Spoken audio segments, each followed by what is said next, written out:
Hello, good evening to Miss Flo and to all my fellow coursemates. My name is Datu Muhammad Rashidi bin Datu Al Rashid. So, in this video, we are going to talk about strengths and limitations of various philosophies studied in education context.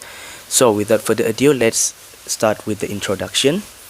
So, in the introduction, education philosophies give a framework for understanding the values and attitudes that guide educational methods and approaches. These philosophies contain varied perspectives on the nature of learning, the role of instructors and students, the aim of education, and how information is constructed and conveyed.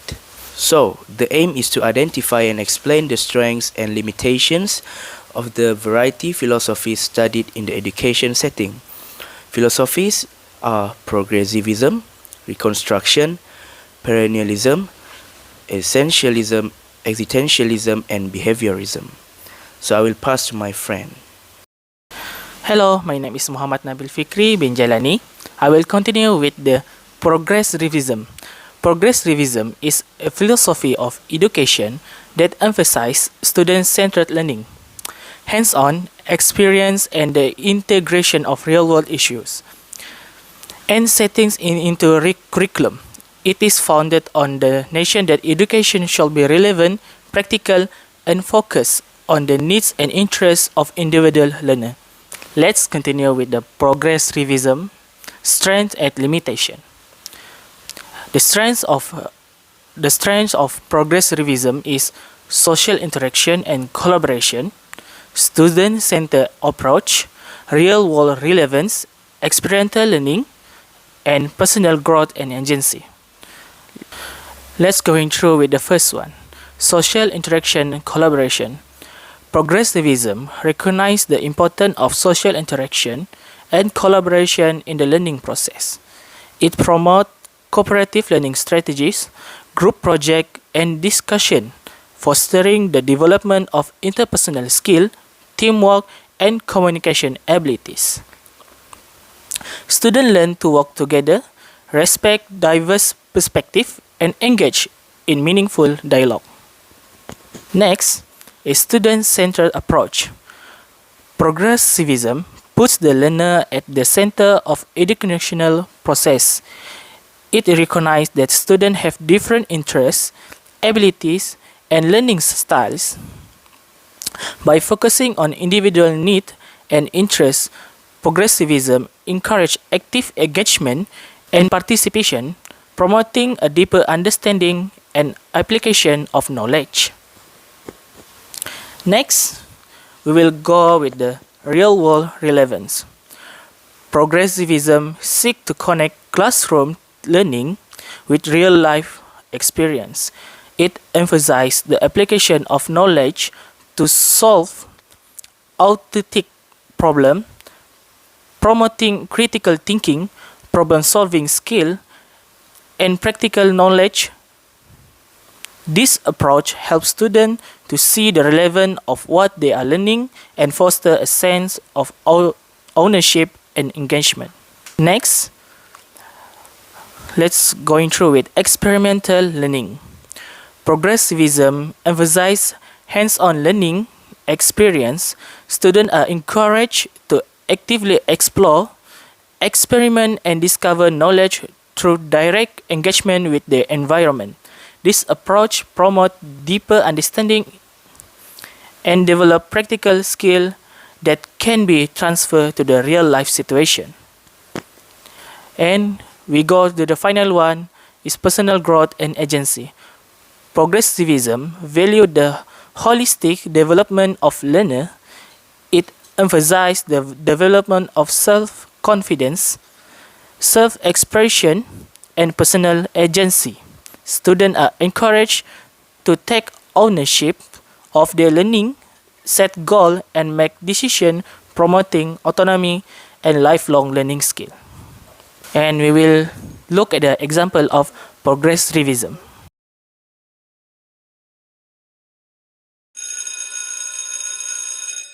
In the traditional approach, you're simply having children learn this, that, and that. whether they're interested or not. Progressive education is very student-centered. The students build on the curriculum with me. I'll come up with a general idea. Right now, we've been studying the continent of Africa. Where does the Zulu tribe live, Val? Do you remember him? In Africa. In Africa, right? As students are learning about the Common Core standards under this theme approach that we're taking, they will have an opportunity as well to create authentic projects that reflect not only their skills, if they're artistic, visually artistic, and they could, probably paint or draw. We focused a lot on making masks right now because we're going to be doing a performance, The Lion King. What are these? The eyelashes. Beautiful, Chantel. And so the masks that the students have been making have been all the different animals that they've studied throughout the time that we've been studying Africa. The students had to learn how to actually paint an animal. So we talked about using simple shapes. If you're doing a lion, what's the shape of a lion? If you're doing the lion's mane, what's the basic shape?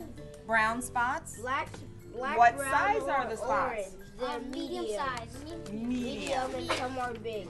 And some are big.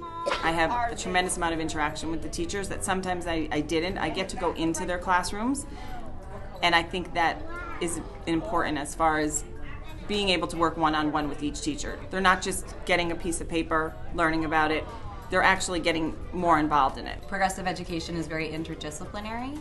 I work very closely with our art teacher and our movement teacher, and our movement teacher does predominantly dancing. So we use the children's passion to direct, to guide what we are teaching.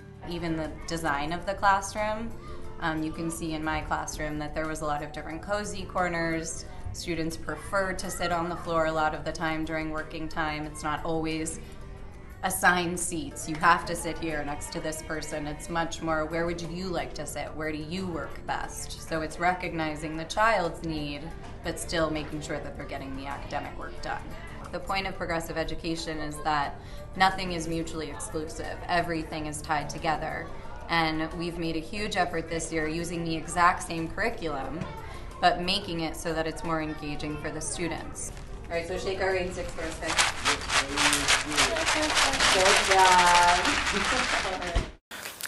Now we look at the example of progressivism at the SKP. So, for the example of progressivism in the SKP, we can see that the cooperative learning and people-centeredness are included in the DSKP, which sync with progressivism philosophy. Let's take a look to read the DSKP.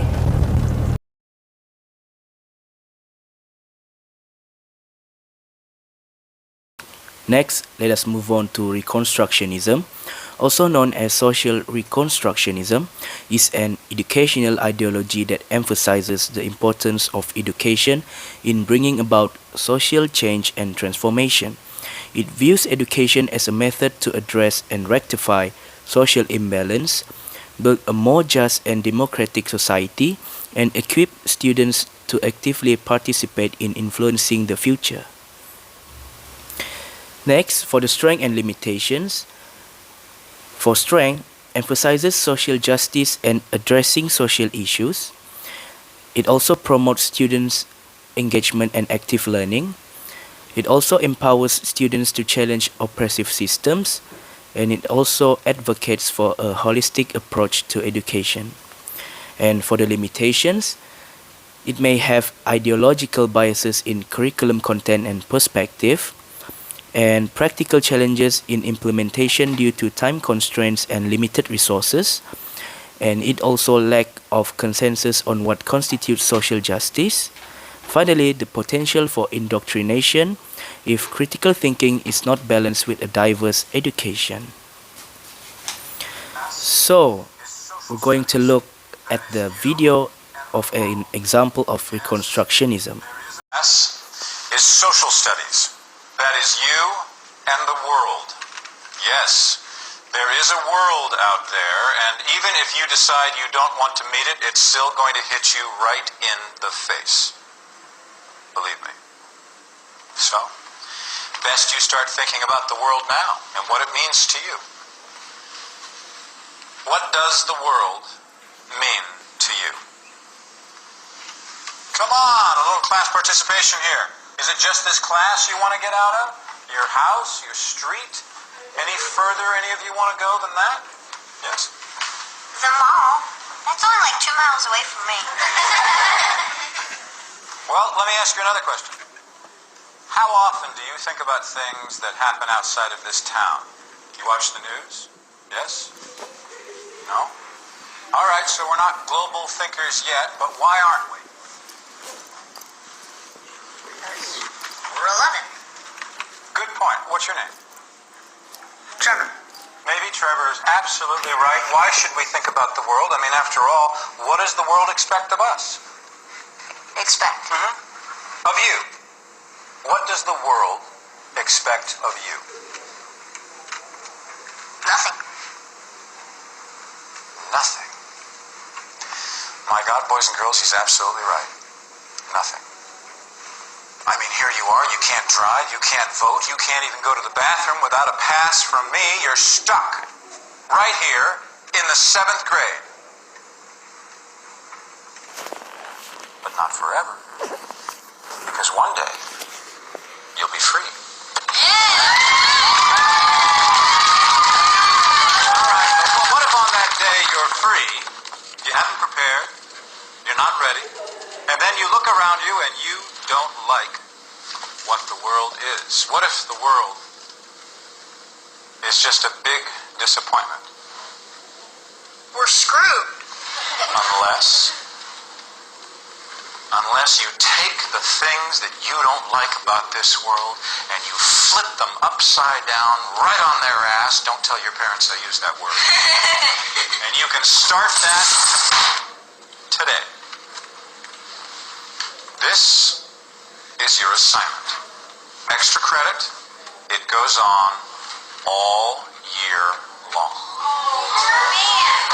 Now wait a minute, what? What's wrong with this? What's the matter? Yes? It's like so So what? There must be a word to finish that sentence. Someone help her? weird. Crazy. Weird. Crazy. Hard. Bummer. Bummer. Hard. How about possible? It's possible. The realm of possibility exists where? In each of you.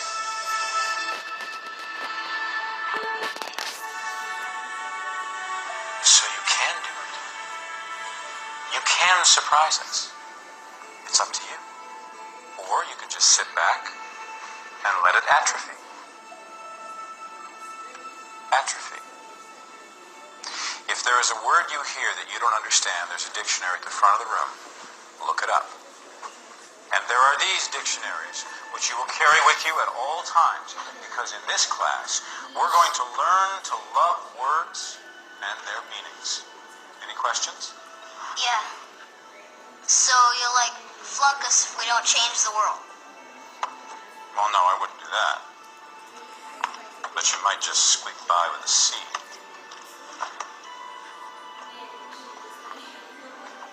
What you ever do to change the world?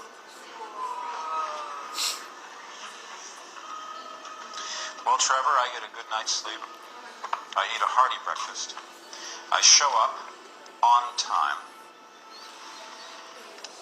And then I pass the buck to you.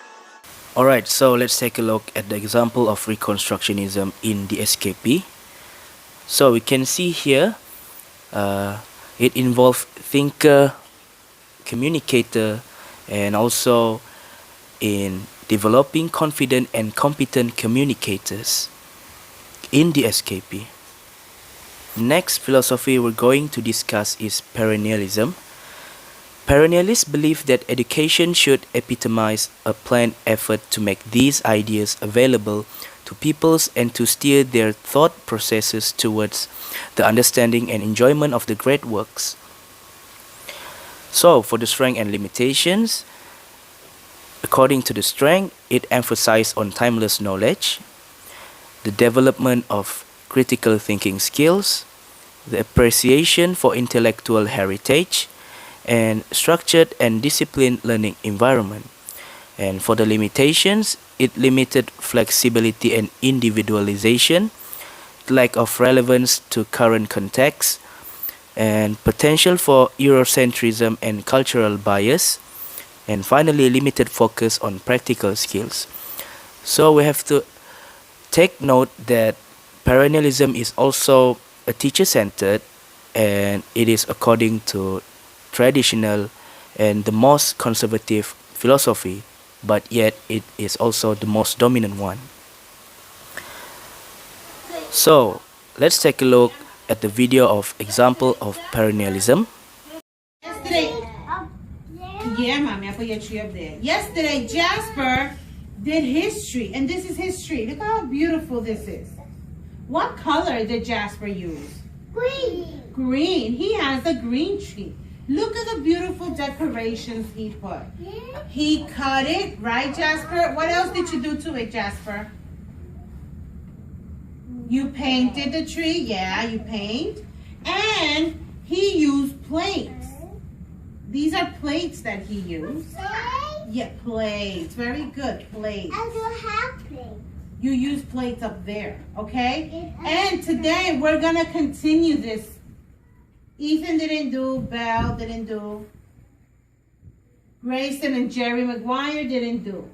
So that means we have to get started. We're gonna have a busy day. Yeah, and this, whose is this tree? Lucas's tree. And Lucas also used plates, right? And what did you do? You painted and you cut it. What shape is this, the top piece of the tree? Triangle. It's a triangle, yeah. Very good. It's a triangle. No, the other This is another beautiful tree. I love it. This is a triangle too. Yes, very good, Cassandra. And Daddy can go too. This has a triangle. And whose tree is this? Yours, Sam's, yeah. And look at all the beautiful decorations. And do you see how all the trees are different? I see a triangle in the shape. You see a triangle in the shape there too, yep. And you see all these trees are beautiful. They're all different. And Puppy, don't touch the bottom of my shoe, it's dirty. Okay? They're all different, but they're all beautiful because we're celebrating. What are we celebrating? We're celebrating Christmas, the holidays, right? So, And now we're going to take a look in the example of perennialism in the SKP Malaysia. So it shows that values is related to perennialism. Values are given due emphasis in SBELC so that peoples understand and practice them in their daily lives. These values encompass aspects of spirituality, humanity, and citizenship. Next is the language. The correct usage of the medium of instruction in all subjects should be emphasized. Emphasis on correct language use as well as focus on pronunciation, sentence structure, grammar, terminology, and language registers must be stressed during teaching and learning in order to help pupils develop ideas and communicate effectively. So, for the next part, I will give it to my friend. Okay, my name is Adfarizarul Binatafasa. Now I'll be talking about essentialism. Essentialism is a philosophical perspective that posits the existence of underlying essential characteristics or properties that define the true nature or entities or concepts. While it has been influential in various fields, including philosophy, education, and psychology, it also has its strength and limitation. Here are some of the key strengths and limitations of essentialism. The first point is clarity and coherence. Essentialism offers a clear and coherent framework for understanding the nature of entities or concepts. By identifying essential characteristics, it aims to provide a comprehensive and structured view of reality. The second point is preservation of tradition. Essentialism often emphasize the importance of tradition and cultural values. It can provide a sense of continuity and stability by focusing on the fundamental aspects that have stood the test of time. The third point is basic of categorizations. Essentialisms aids in categorizing and classifying entities based on their essential properties. This can facilitate understanding, communication, and the development of taxonomies in various domains such as biologists, linguistics, and psychologists. Last but not least, potential for objective knowledge. Essentialism posits that there are objective and universal essence that exist independently of individual perspective. This perspective may provide a foundation for pursuing objective knowledge and truth. Now, let us move on to limitation of essentialism. The first point is oversimplification and reductionism. Essentialism runs the risk of oversimplifying complex phenomena by reducing them to a fixed set of essential characteristics. This reductionist approach may overlook the inherent diversity and variability within entities or concepts. The second point is essentialist fallacy. The essentialist fallacy occurs when people assume that an entity's essential characteristics determine all the attributes and behaviors. This can lead to stereotyping, generalizations, and prejudice, ignoring the contextual and situational factors that influence individual variation. Last but not least, lack of empirical verification. Essentialism often relies on intuitions, conceptual analysis, or philosophical reasoning rather than empirical evidence. This can limit its applicability and acceptance in scientific disciplines that prioritize empirical validation and evidence-based approaches. Okay, now let's take a look in the video.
Now I will talk about example of essentialism in the SKP. Developing confident and competent communicators. Based on the SKP, developing confident and competent communicators, effective communicating is pivotal in today's fast-paced world. We need to be able to communicate our thoughts and ideas in a coherent and cohesive manner through various modes, verbally and non-verbally. Therefore, our pupils need to acquire the language skills and engage in activities that further develop their confidence and competence in communication to face the real world. Now I will pass to my friend. Let's going through with the existentialism. Existentialism is a philosophical framework that has influenced education in major ways. It emphasizes the value of individual existence, freedom, choice, and personal responsibility, while existentialism offers great insight and benefit for education. It also has some limitation to consider. Let's investigate the merit and limit of existentialism in an educational context. The strength of existentialism is emphasis on individuality. Existentialism recognizes the unique experience, perspective, and need of each individual. It encourages educators to consider the individual student interests, talent, and aspiration. Next is promote authenticity and personal growth. Existentialism value authentically and encourage students to explore their own value, belief, and identity. It emphasizes personal growth and self-discovery, empowering students to develop a sense of purpose and meaning in their life. The second one is encourage critical thinking and reflection. Existentialism emphasizes critical thinking and reflection on the fundamental question of existence. Last but not least, to foster responsibility and agency. Existentialism places a strong emphasis on personal responsibility and freedom of choice. Let's going through with the limitation of existentialism. The first one is lack of structure and guidance. Existentialism emphasizes on individual freedom and choice can lead to a lack of structure and guidance in the educational process. The second one is potential for disengagement. The focus on personal interests and individuality in existentialist education may neglect broader societal and communal responsibility. The third one is the challenge in assessment and standardization. Existentialism emphasizes on individuality and subjective experience can pose challenge in assessment and standardization. The final one is the potential for existential anxiety. Existentialism focus on the fundamental question of existence and the uncertainty of life can evoke existential anxiety. Let's go through with the video of example of existentialism. It is existentialism. Exist. It is there. It exists. And that's the basis of Reconstructionism as well.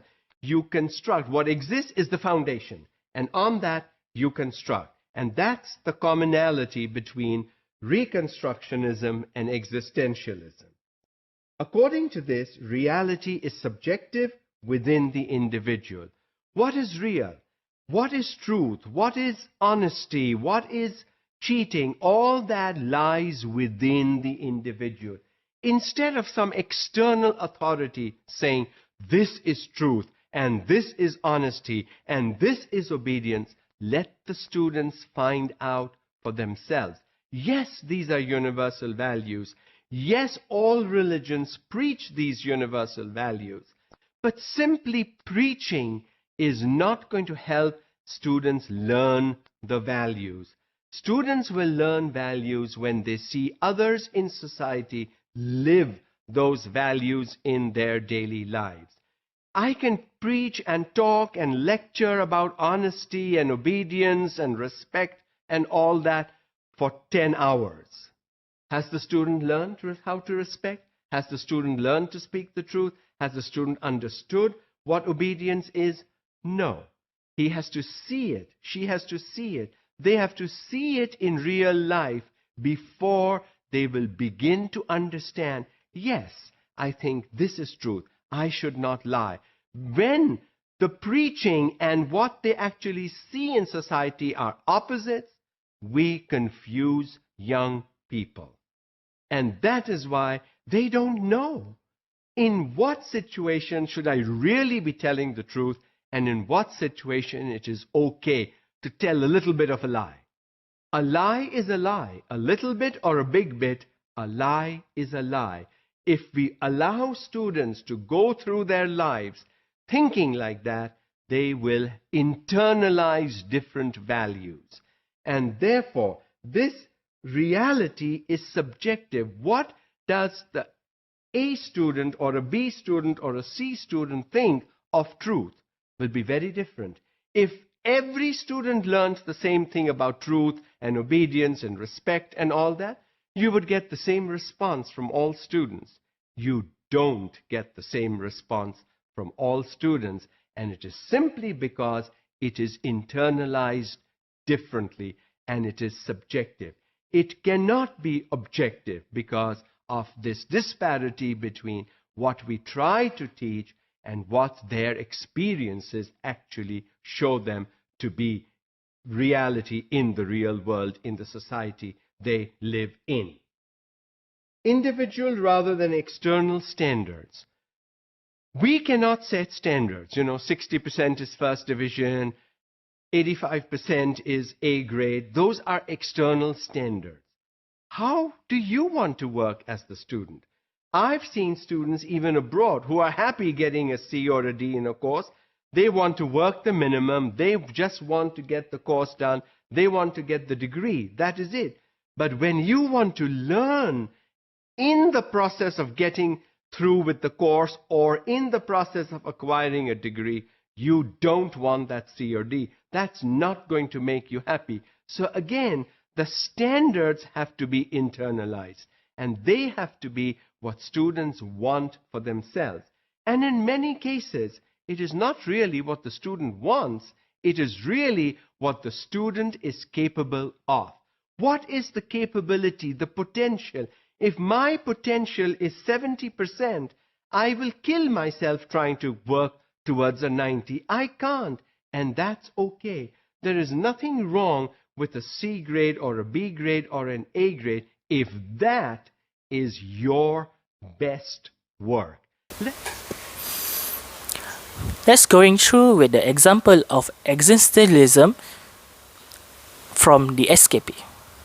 So the example of existentialism in the SKP, we can see that developing confident and competent communicators from the SKP sync with the existentialism philosophy. Let's take a look to read. Okay, now let's move on to strength and limitation of behaviorism in education context. Behaviorism is an educational philosophy that focuses on observable behaviors, reinforcement, and conditioning as the primary factors influencing learning. This approach emphasizes the role of external stimulus and rewards in shaping students' behaviors, while behaviorism has had a significant impact on educational practices. Strength of behaviorism. The first point is clear learning objective. Behaviorism emphasizes the formulation of clear and measurable learning objectives. The second point is effective classroom management.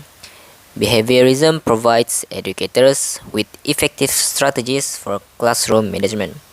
By utilizing principles of reinforcement and punishment, behaviorist technique can establish and maintain an orderly and disciplined classroom environment. The third point is skill acquisitions and repetition.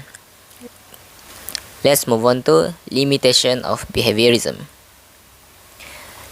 The first point is limited focus on higher order thinking. One significant limitation of behaviorism it is limited focus on higher order thinking skill such as critical thinking, problem solving, and creativity. The second point is neglect of individual differences. Behaviorism tends to overlook individual differences among students, such as diverse learning styles, interests, and talents. Last but not least, lack of intrinsic motivation. Behaviorist approaches heavily rely on external reward and punishment to motivate student behavior, while these extrinsic motivators can be effective in the short term. Okay, now let's look at the video. Welcome to TESOLclass.com. Today, we are going to talk about behaviorism. Behaviorism combines psychology and structural linguistics. These two combine to form the audio-lingual method. One of the keys to ALM is SRR, which stands for stimulus, response, reinforcement. As an example, let's take a baby, the sentence I love you, and candy. The baby learns to say I love you to get candy. So when the baby wants candy, she says, I love you, and receives candy. Wanting candy is the stimulus. Saying I love you is the response. The candy is the reinforcement. Two other aspects of this theory are, first, errors are bad, because errors were evidence of non-learning. Second, the classroom revolved around the teacher for student learning. So, how can educators apply this information to the classroom? Now let's look at the example of behaviorism based on the DSKP.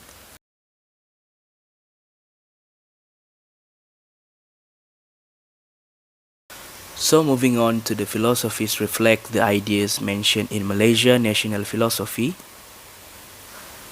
So the first one is progressivism. Progressivism aligns with the emphasis on developing individuals in a holistic and integrated manner. It promotes active learning, student-centered approaches, and the application of knowledge in real-life contexts, which resonate with the goal of producing individuals who are intellectually, spiritually, emotionally, and physically balanced and harmonious. Next is perennialism. Perennialism aligns with the focus on producing individuals who are knowledgeable and possess high moral standards. It emphasizes a core set of enduring knowledge and values, providing a foundation for intellectual development and ethical behavior. The third one is existentialism. Existentialism can align with the emphasis on developing individuals who are intellectually, spiritually, emotionally, and physically balanced and harmonious. Existentialism focuses on personal growth, individual choice, and self-reflection, which are elements that contribute to the holistic development of individuals. And the fourth one is reconstructionism. Reconstructionism aligns with the focus on producing individuals who are responsible and capable of achieving a high level of personal well-being while contributing to the harmony and betterment of the family, society, and the nation. Reconstructionism emphasizes social reform and the role of education in addressing social issues and creating a better society. And that's all from us. Thank you for watching.